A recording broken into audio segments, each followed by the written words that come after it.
अस्सलामुअलैकुम नाजरीन, आप देख रहे हैं K92 न्यूज और मैं हूं आपकी मेजबान नाइला भट्टी। शामिल करेंगे आज की इलाकाई खबरें। District east police Karachi east थाना पीआईबी पुलिस ने स्ट्रीट क्राइम की वारदातों में मुलविस मुलजिम को गिरफ्तार कर लिया। पुलिस ने खुफिया इत्तला पर कार्रवाई करके स्ट्रीट क्रिमिनल मुलजिम आकिब उर्फ गोचू वल्द मोहम्मद आकिल को गिरफ्तार किया। गिरफ्तार मुलजिम के कब्जे से एक अदद गैर कानूनी पिस्टल बमा एमुनेशन बरामद।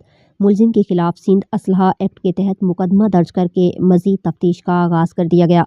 गिरफ्तार मुलजिम आदि जराइम पेशावर है और कबल अज भी थाना सुरजानी के मुकदमा इल्ज़ाम नंबर 215/2024 बजुर्म दफ़ा 392, 397, 34 तेपे में गिरफ्तार होकर जेल जा चुका है।